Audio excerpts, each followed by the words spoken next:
you 10 questions about executive branding? Hi, yes, of course you can. Tell us about yourself and what you do. I am Chris J. Reed. I am the global CEO and founder of Black Marketing, enabling LinkedIn for you. What is executive branding? Executive branding is all about you and your personal brands, developing your personal brand to promote you and your company. Why do individuals need it? Because you are a personal brand, just like Nike is a personal brand, like Apple is. So think about your personal brand with brand values just like those brands are. And how can companies benefit from executive branding? Executive branding is all about the CEO, the leader, people within it developing their personal brand to promote the companies. The companies benefit because the leader, the CEO, the CMO, the people within it are using branding and using their own executive branding to promote their company. So the company benefits overall. What are 3 elements of a great executive brand?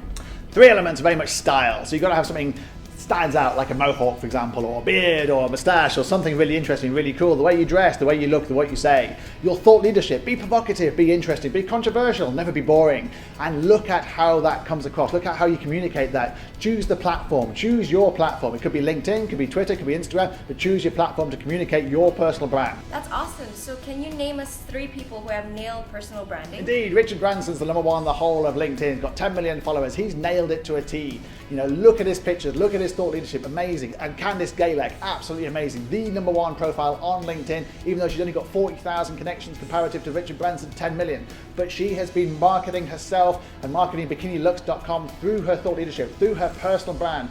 She has generated enormous amounts of money and a great physical presence in terms of driving traffic to bikinilux.com through personal branding, through thought leadership on LinkedIn. So why aren't more executives in Asia learning personal branding? Because it's what I call the be less English, be more American scenario. So lots of English people, lots of Asian people want to be modest. They don't want to tell people about themselves. They think it's over-promoting, over-publicizing, but actually the only way people find out about you.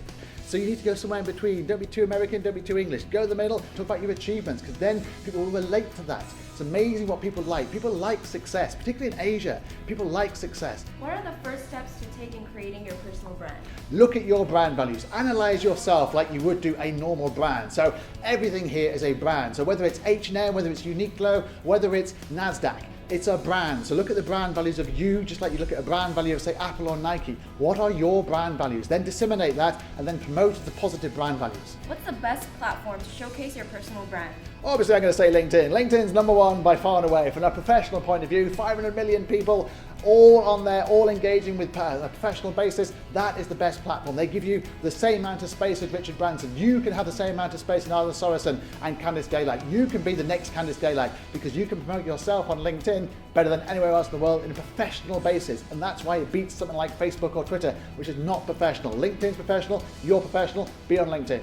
Let's finish up with the last question. What are the 3 most important things on your LinkedIn profile? 3 most important profiles. Obviously the picture. You've got to have the mohawk in the picture. So the mohawk is the USP. But then you've got to have a nice strapline. The strapline's got to create an awareness of what you actually do. So at the moment I'm talking about the fact that I'm the only CEO listed on NASDAQ with a mohawk. And that's the USP. You know, no one else on NASDAQ has got a mohawk, let alone kind of like working and living in Asia the way doing LinkedIn marketing through our company Black Marketing. Then you've got to look at your summary section. Your summary section describes you as a person. It's your brand values. Put in things there that are interesting, not just about your company, but your journey. What have you done? What's your successes been? What have you learned? What are you actually adding to communities? Why should people look at you? Why should people talk to you? So it's your photograph, your headline, and your summary section. Good luck.